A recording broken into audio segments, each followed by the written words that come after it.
अस्सलाम वालेकुम dear student. आज हम चैप्टर नंबर 1 स्टार्ट कर रहे हैं बायोलॉजी में, जिसका नाम है इंट्रोडक्शन टू बायोलॉजी। सबसे पहले बायोलॉजी की डेफिनेशन समझते हैं। बायोलॉजी की डेफिनेशन है it is the branch of science that deal with the study of living organism. मतलब इस ब्रांच में हम जानदारों के बारे में स्टडी करते हैं, जैसे कि प्लांट्स है, एनिमल्स हैं, माइक्रो ऑर्गेनिज्म है। ठीक है। बायोलॉजी एक ग्रीक वर्ड है जो 2 ग्रीक वर्ड से मिलकर बना है। बायो मीन है लाइफ एंड लॉगी मीन है स्टडी। तो ये हो गई बायोलॉजी की डेफिनेशन। बायोलॉजी की डेफिनेशन आपने बस इतना याद रखना है कि इस ब्रांच में हम, ये साइंस की ब्रांच है, इसमें हम जानदारों के बारे में स्टडी करते हैं। उसके बाद हम मेन ब्रांचेस ऑफ बायोलॉजी पढ़ते हैं। मेन ब्रांचेस में हमारे पास 3 ब्रांचेस है। एक है ज़ूलॉजी, दूसरी ब्रांच है बॉटनी और तीसरी है माइक्रोबायोलॉजी। ज़ू मीन होता है एनिमल, तो इस ब्रांच में हम एनिमल के बारे में स्टडी करते हैं। ठीक है। बॉटनी मीन होता है प्लांट, तो ये भी बायोलॉजी की ब्रांच है और इसमें हम प्लांट के बारे में स्टडी करते हैं। तीसरी ब्रांच हमारे पास है माइक्रोबायोलॉजी। माइक्रो मीन होता है वेरी स्मॉल, वो ऑर्गेनिज़म जो हमें नेक्ड आई से नज़र नहीं आते, मतलब जो हमें आम आँख से नज़र नहीं आते, और उन ऑर्गेनिज़म को हम माइक्रोस्कोप के ज़रिए देखते हैं।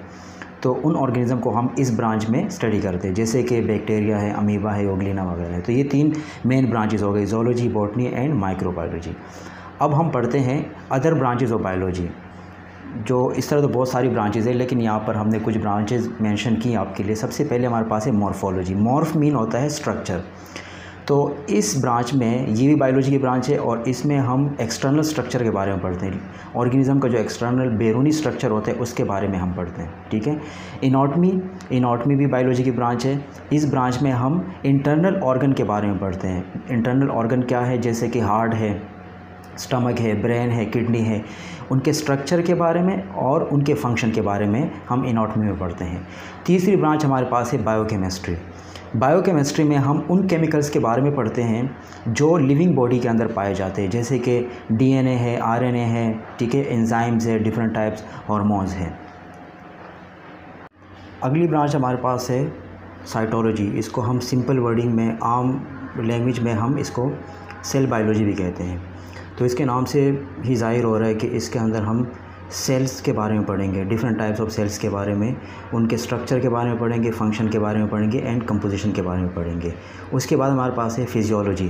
फिजियोलॉजी में हम बॉडी के जो डिफरेंट पार्ट्स हैं या ऑर्गन हैं उनके फंक्शन के बारे में पढ़ते हैं। जैसे कि हमें पता है कि हार्ट का फंक्शन है पंपिंग करना, किडनी का एक्सक्रीशन काम है, ठीक है, किडनी एक्सक्रीशन में हेल्प करता है।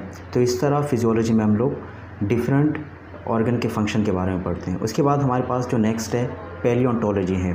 पैलियोंटोलॉजी में हम फॉसिल्स के बारे में पढ़ते हैं। फॉसिल्स की डेफिनेशन है द रिमेन्स ऑफ ऑर्गेनिज्म, मतलब जो ऑर्गेनिज्म दुनिया से एक्सटेंड हो चुके हैं, जो ख़त्म हो चुके हैं और उनके फॉसिल्स बकायाजात बाकी हैं, जैसे कि डायनासोर्स हैं।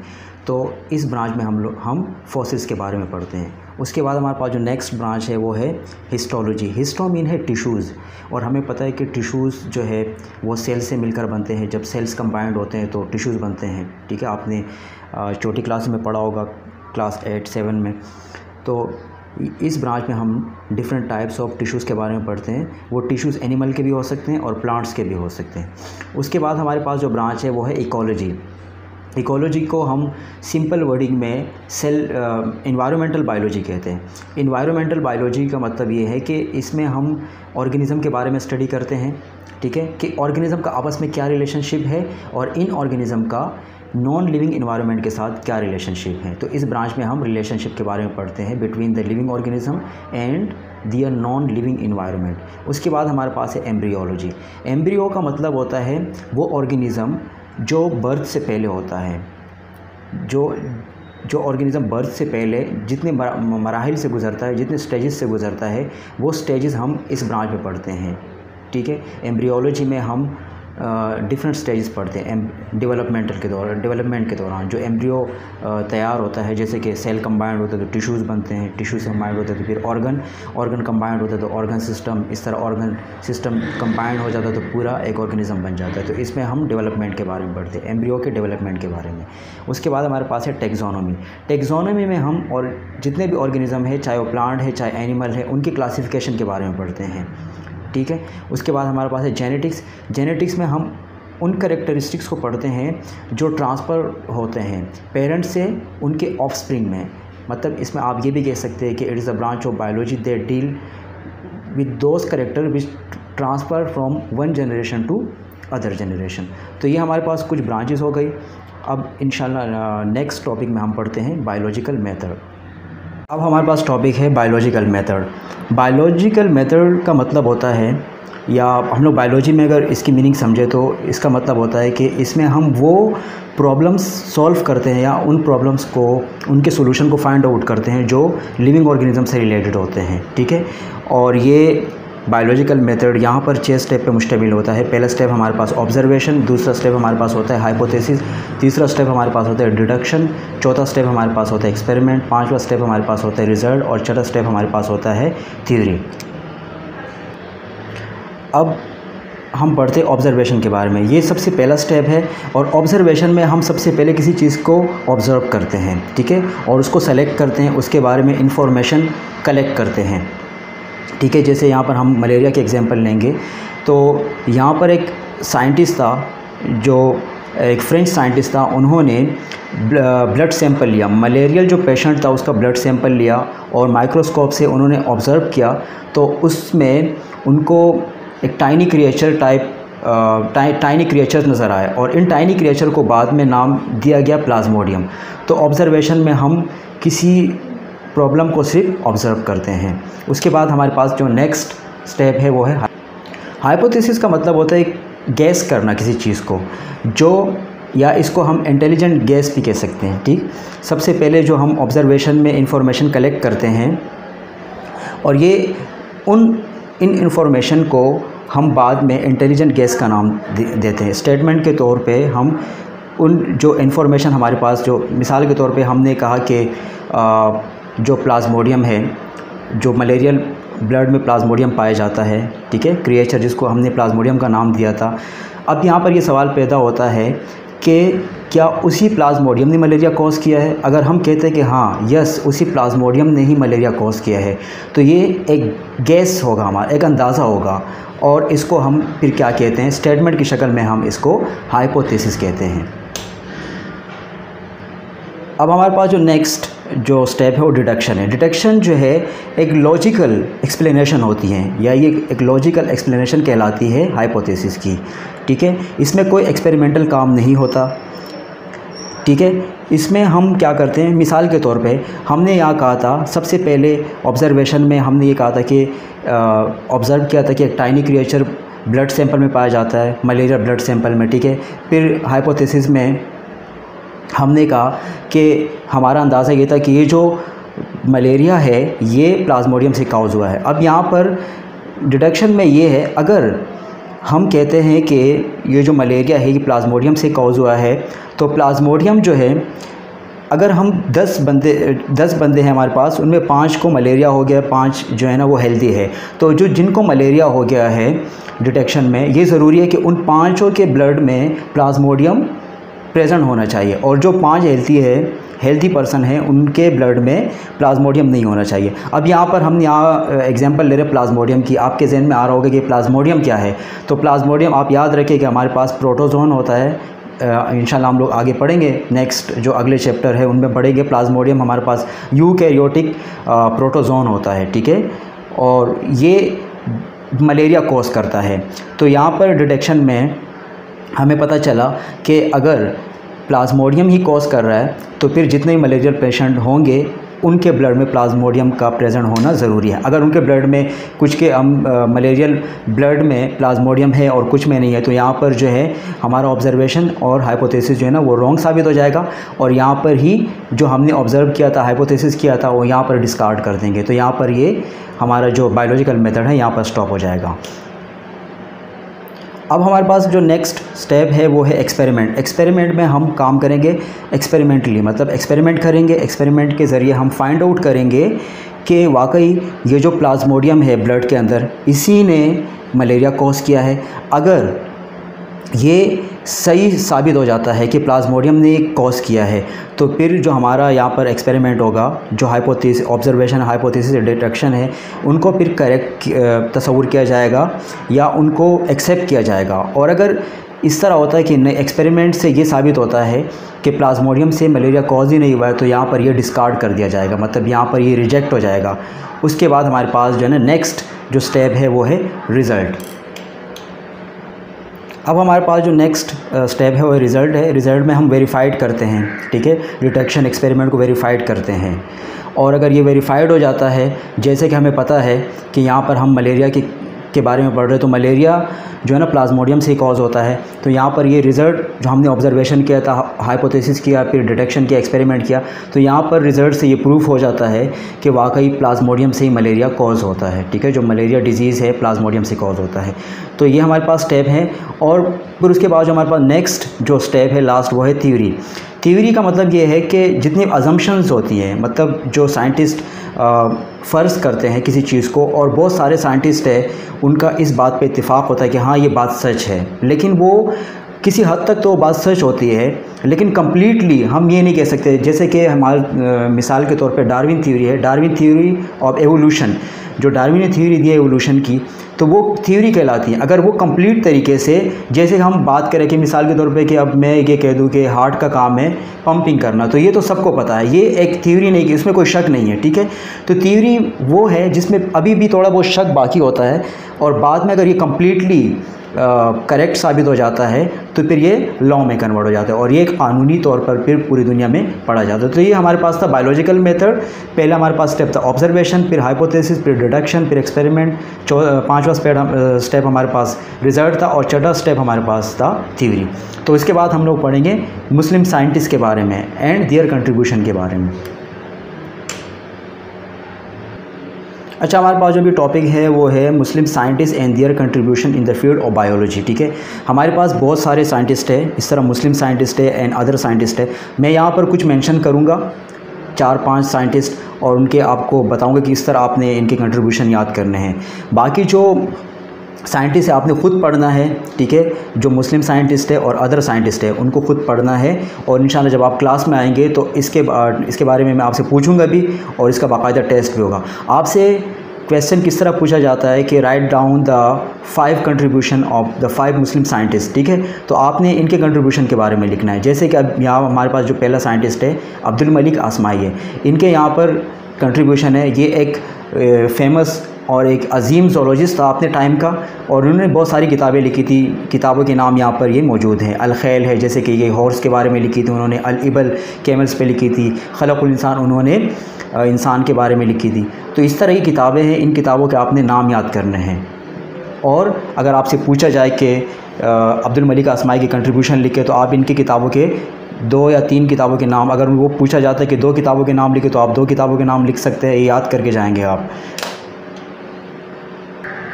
अब हमारे पास जो नेक्स्ट साइंटिस्ट है वो है अली बिन रब्बान तोबरी। इनके कारनामे, ये भी अपने टाइम का एक अजीम जो बायोलॉजिस्ट था, ठीक है। इन्होंने भी किताबें लिखी थी। इनके जो मशहूर किताबें हैं यहाँ पर मेंशन है, ठीक है। और फिरदौसुल हिकमा है किताब का नाम, और इसमें उन्होंने फ़िलासफ़ी के बारे में लिखा है, ज़ूलॉजी के बारे में, साइकोलॉजी के बारे में, एस्ट्रोनॉमी के बारे में लिखा है, ठीक है। तो उसके बाद हमारे पास है अल-फ़ाराबी। अल-फ़ाराबी अपने टाइम के एक फ़ेमस सर्जन था, ठीक है, और हकीम भी थे अपने टाइम के, और उन्होंने भी किताबें लिखी थी। लेकिन उनके जो कुछ फेमस किताबें, एक उसमें किताब नबातात है, ठीक है, किताबुल हैवानात है। तो आपने इनकी किताबों के भी नाम याद करने हैं। चौथा हमारे पास साइंटिस्ट है इब्नुल हैथम, और ये भी एक फ़ेमस साइंटिस्ट है इब्नुल हैथम, और इनकी भी कुछ मशहूर किताबें हैं, जैसे किताबुल मनाजिर है, ठीक है, किताबुल हिकमा है। और इन्होंने जो विज़न का जो एक कॉन्सेप्ट था वो भी एक्सप्लेन किया था अपने टाइम में। तो लास्ट में हमारे पास है इब्नुल नफ़ीस। इब्नुल नफ़ीस ने हमारी बॉडी में जो सर्कुलेशन होता है, ब्लड की जो गर्दिश होती है, ये सबसे पहले आपको ये पता होना चाहिए कि किसने डिस्क्राइब किया था। इब्नुल नफ़ीस ने किया था। आजकल हम किताबों में पढ़ते हैं कि जो ब्लड सर्कुलेशन है वो विलियम हर्वी ने डिस्क्राइब किया है, लेकिन हमें ये पता होना चाहिए कि सबसे पहले ये किसने डिस्क्राइब किया था, इब्नुल नफ़ीस ने। तो यहाँ पर मैंने सिर्फ 5 साइंटिस्ट के कंट्रीब्यूशन आपको बताएं। बाकी जो साइंटिस्ट है मैं आपको पेज नंबर बता दूंगा कि किस पेज पे साइंटिस्ट है, मुस्लिम साइंटिस्ट है एंड अदर जो बायोलॉजिस्ट है, ठीक है, मुस्लिम बायोलॉजिस्ट एंड अदर बायोलॉजिस्ट। उनके कंट्रीब्यूशन आपने खुद घर पर पढ़ने हैं, और इंशाल्लाह जब आप क्लास में आएंगे तो आपसे मैं ओरल भी पूछूँगा और इनका टेस्ट भी होगा। उसके बाद हमारे पास है ट्रांसलेशन ऑफ पुरानिक वर्सेस। आपने इनके ट्रांसलेशन ख़ुद पढ़नी है, ठीक है। और अगर आपको इंग्लिश में ट्रांसलेशन नहीं आती है मिसाल के तौर पे, तो आप किसी कुरान शरीफ से ही पढ़ सकते हैं, जो तर्जुमे वाला कुरान होता है, कुरान के नीचे तर्जुमा लिखा होता है, ट्रांसलेशन, तो वहाँ से भी आप समझ सकते हैं, ठीक है। तो ये आपको मैंने जो ज़्यादा फेमस जो वर्सेस है about the animal and plant, तो ये 2 वर्सेस आपने याद करनी है, और 2-3 और भी है किताब में, तो आपने सबको रीड करके याद करना है। अब हमारे पास जो टॉपिक है, ये इस चैप्टर का लास्ट टॉपिक है, बायोजेनेसिस एंड एबायोजेनेसिस। बायोजेनेसिस एंड एबायोजेनेसिस, यहाँ पर सबसे पहले इनकी डेफिनेशन समझते हैं। सबसे पहले हमारे पास है बायोजेनेसिस। बायोजेनेसिस का मतलब ये होता है, या ये एक ऐसा कॉन्सेप्ट है जिसमें ये कहा जाता है कि जो जानदार है वो हमेशा जानदारों से ही पैदा होते हैं, ठीक है। जो जिनके मतलब जो ऑफस्प्रिंग है वो अपने पेरेंट्स से पैदा होते हैं। और ये कॉन्सेप्ट सबसे पहले जो एक्सपेरिमेंटली प्रूव किया था, रेडी ने किया था, स्पेलंजानी ने किया था, और लुईस पास्चर ने लास्ट में किया था। उसके बाद हमारे पास है एबायोजेनेसिस। एबायोजेनेसिस का जो कॉन्सेप्ट है, या इसका अकॉर्डिंग ये है कि जो जानदार है वो हमेशा नॉन लिविंग से बनते हैं, ठीक है। जैसे हमारे पास एरिस्टोटल है, एरिस्टोटल का नज़रिया ये है कि हमारे पास जो फिशेस हैं, मछलियाँ हैं, फ्रॉग है, ठीक है, या एक्वेटिक इंसेक्ट्स है, ये ओरिजिनेट मड से, मतलब मिट्टी से हुए हैं। तो यहाँ पर ये बायोजेनेसिस की डेफिनेशन थी और एबायोजेनेसिस की डेफिनेशन थी। अब हमारे पास एक्सपेरिमेंट नंबर 1 है। जो बायोजेनेसिस है, इसको प्रूव करने के लिए फिर रेडी ने एक्सपेरिमेंट परफॉर्म किए, 3 एक्सपेरिमेंट। पहले एक्सपेरिमेंट हमारे पास है, एक्सपेरिमेंट नंबर 1 है, रेडी एक्सपेरिमेंट नंबर 1। इसमें रेडी ने क्या किया, स्नैक के पीसेस लिए और बॉक्स के अंदर रख दिए, मतलब स्नैक के गोश्त के टुकड़े बनाए और बॉक्स के अंदर रखे। जब उन्होंने ऑब्ज़र्व किया तो उस पर बहुत सारी मक्खियाँ, जो फ्लाइज थी, वो गैदर हो गई, मतलब वो जमा हो गई। और कुछ 3 दिन बाद इसके अंदर मैगट्स अपेयर हो गए। मैगट्स आपने कभी ऑब्ज़र्व किया होगा, जो एनिमल मर जाते हैं तो उनकी बॉडी में वॉर्म लाइक कीड़े से बन जाते हैं, उनको मैगट्स कहते हैं, ठीक है। 3 दिन बाद उसके अंदर मैगट्स पैदा हो गए। लोग ये कहते थे कि जो मैगट्स पैदा हो गए तो ये गोश्त से पैदा हो गए, क्योंकि गोश्त तो नॉन लिविंग है। लेकिन यहाँ पर रेडी ने प्रूफ किया था कि नहीं, ये गोश्त से पैदा नहीं हुए हैं, ये तो उन फ्लाइज से पैदा हुए हैं जो फ्लाइज यहाँ पर गैदर हो गई थी, मतलब जो यहाँ पर जमा हो गई थी, ठीक है। तो बॉडी उनकी बॉडी पे जमा हो गई। फिर क्या हुआ कि 18 दिन बाद जो वो लार्वी या मैगट्स थी वो कन्वर्ट हो गई प्यूपी में। तो उन्होंने फिर जो रेडी थे, उन्होंने कुछ प्यूपी उठाई और अलग बॉक्स में ट्रांसफ़र की। जब 3 दिन बाद वो अपने प्यूपी से बाहर जो इमर्ज होने वाले ऑर्गेनिज्म थे, वो बिल्कुल उन फ्लाइज की तरह थे जो यहाँ पर मीट के ऊपर जमा हो गए थे। तो इससे ये साबित हुआ कि जो जानदार है वो हमेशा जानदार से पैदा होते हैं। मिसाल के तौर पे यहाँ पर जो स्नैक्स के पीसेस थे, उस पर सबसे पहले मक्खियाँ जमा हो गई। मक्खियों ने अपने एग्स ले किए और उनके एग्स से लार्वी हैच हो गए, फिर लार्वी कन्वर्ट हो गए प्यूपी में, और प्यूपी अल्टीमेटली कन्वर्ट हो गए किस में, फ्लाइज में। तो यहाँ पर कंक्लूजन से ये साबित होता है कि हमेशा जो जानदार है वो जानदारों से पैदा होते हैं, वो गैर जानदारों से पैदा नहीं हो सकते हैं। फिर रेडी ने एक और एक्सपेरिमेंट परफॉर्म किया, ठीक है। इसको हम कहते हैं एक्सपेरिमेंट नंबर 2। आपको ये डायग्राम नज़र आ रही है। एक्सपेरिमेंट नंबर 2 में जो रेडी थे उन्होंने 8 बॉटल्स ली, ठीक है। 8 बॉटल्स में उन्होंने 2 बॉटल्स में पीसेस डाले डेड स्नैक के, और 2 बॉटल्स में उन्होंने मीट के पीसेस डाले, और 4 जो बॉटल रह गई उन्होंने जो फिशेस, डेड फिशेस थी वो डाल दी।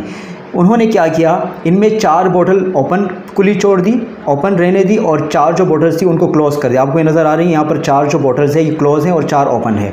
तो जो क्लोज थी तो वहाँ पर तो मक्खियाँ नहीं जा सकती थी, और जो ओपन थी यहाँ पर दोबारा मक्खियाँ जमा हो गई, और मक्खियों ने दोबारा यहाँ पर एग ले किए, और दोबारा वही प्रोसेस हुआ, एग से लार्वी हैच हो गई, ठीक है। लार्वी से फिर प्यूपी, और अल्टीमेटली उससे मक्खियाँ बन गई। तो यहाँ पर रेडी ने अगेन ये कंक्लूड किया कि अगर हम मक्खियों को प्रिवेंट करते, उनको गोश्त के ऊपर बैठने नहीं देते, तो उस गोश्त के अंदर कोई माइक्रो ऑर्गेनिज्म या कोई जानदार पैदा नहीं हो सकते, ठीक है। तो यह रेडी का दूसरा एक्सपेरिमेंट था।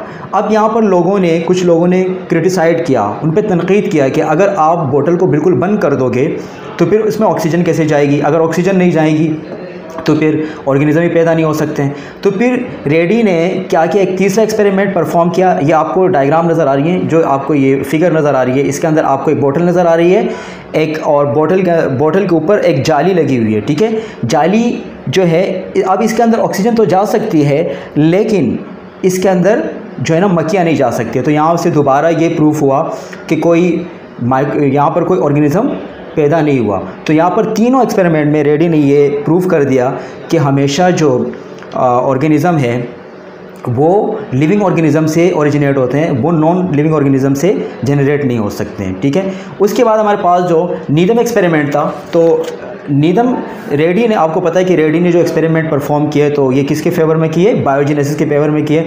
लेकिन यहाँ पर जो हमारे पास एक्सपेरिमेंट है नेक्स्ट, जो नीदम के एक्सपेरिमेंट है, तो नीदम ने एबायोजेनेसिस के हक में एक्सपेरिमेंट परफॉर्म किया। ये एक इंग्लिश साइंटिस्ट था। इन्होंने 1748 में गोश्त लिया और उसको बॉईल किया पानी के अंदर, और उसकी ग्रेवी बनाई, और वो ग्रेवी उन्होंने बोतल में डाल दी, ठीक है। और बोतल उन्होंने क्लोज कर दी, लेकिन बोतल के ऊपर उन्होंने जाली लगाई ताकि उसके अंदर ऑक्सीजन जा सके, ठीक है, और उसके अंदर ऑर्गेनिज्म मक्खियाँ नहीं जा सके। लेकिन हमें पता है कि जब जाली लगी होती है, जब हवा अंदर जाती है ऑक्सीजन, तो ऑक्सीजन के साथ साथ माइक्रो ऑर्गेनिज्म भी जाते हैं। तो यहाँ पर जो कुछ दिन बाद ऑब्ज़र्व किया गया, तो नीदम एक्सपेरिमेंट में तो उस ग्रेवी के अंदर माइक्रो ऑर्गेनिज्म पैदा हो गए। तो यहाँ पर अगेन एक बार एबायोजेनेसिस ने ये दोबारा एक सवाल पैदा किया कि ये तो ग्रेवी हमने बनाई थी, ये तो नॉन लिविंग थी, नॉन लिविंग मैटर था, तो यहाँ पर जानदार पैदा हो गए। तो इसका मतलब ये है कि गैर जानदारों से जानदार पैदा हो सकते हैं। अब हमारे पास जो लास्ट एक्सपेरिमेंट है वो है लुईस पास्चर एक्सपेरिमेंट,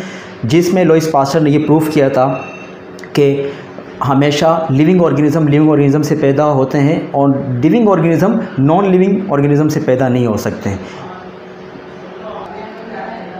आपको यहाँ फिगर नज़र आ रही है, ये लुईस पास्चर एक्सपेरिमेंट है। 1900 सेंचुरी में, 19th सेंचुरी में ये बेस चलती रही इनके दरमियान, बायोजेनेसिस और एबायोजेनेसिस के दरमियान। लेकिन ये बेस लास्ट में लुईस पास्चर ने ख़त्म की।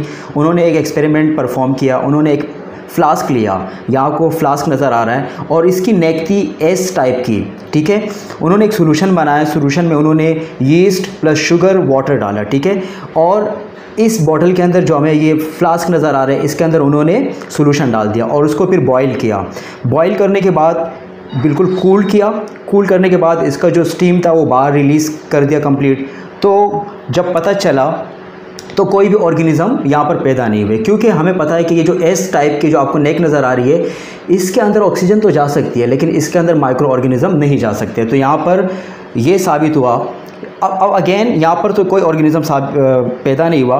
तो सेकंड एक्सपेरिमेंट में उन्होंने फिर क्या किया, ये जो नेक है, एस टाइप जो नेक है, इन्होंने ये ब्रोकन कर दिया। आपको नज़र आ रही है यहाँ पर, जब इन्होंने ये ब्रोक कर दिया, तोड़ दिया, तो यहाँ पर जो सोल्यूशन था उसके अंदर अगेन क्या पैदा हो गए, माइक्रो ऑर्गेनिज़म पैदा हो गए। तो यहाँ पर लुईस पास्चर ने ये प्रूव किया कि अगर हम ऑक्सीजन को अलाउ करते हैं, लेकिन अगर हम माइक्रो ऑर्गेनिज़म को प्रिवेंट करते हैं, अंदर जाने नहीं देते हैं, तो कोई ऑर्गेनिज़म पैदा नहीं होगा। और यहाँ पर लुईस पास्चर ने ये प्रूव कर दिया कि हमेशा जो लिविंग ऑर्गेनिज़म है वो लिविंग ऑर्गेनिज़म से ही जनरेट होते हैं, वो नॉन लिविंग ऑर्गेनिज़म जनरेट नहीं हो सकते हैं, ठीक है। तो ये हमारे पास जो मेन टॉपिक्स थे वो हमने पढ़ लिए, ठीक है।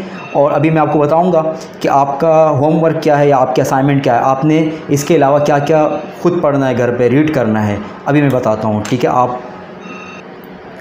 आपने ये वाली एक्सरसाइज करनी है, फिलिंग द ब्लैंक्स, सब पूरा चैप्टर पढ़ना है आपने, ठीक है। कुरानी वर्सेस भी आपने ट्रांसलेट करके पढ़नी है खुद, और इसके अलावा जो अदर बायोलॉजिस्ट है उनके बारे में आपने पढ़ना है और याद करना है। उनके कंट्रीब्यूशन के बारे में एक एक या दो कंट्रीब्यूशन है, उनके बारे में पढ़ना है। आपने ये चैप्टर रीड करने के बाद आपने ये पूरी फिलिंग द ब्लैंक्स भरनी है, ठीक है। फिर आपने ये वाला एक्सरसाइज भी करना है और ये भी करना है, ठीक है। ये तो आपको मैंने समझा दिया। ये ट्रू एंड फॉल्स वगैरह या MCQs वगैरह ये आपने खुद सॉल्व करने हैं, ठीक है। तो ये चैप्टर हमारा चैप्टर नंबर 1 था। यहाँ पर इसको क्लोज़ करते हैं। इंशाल्लाह हमारा जो अगला लेक्चर होगा तो वो चैप्टर नंबर 2 पर होगा, ठीक है। तब तक के लिए अल्लाह हाफिज़।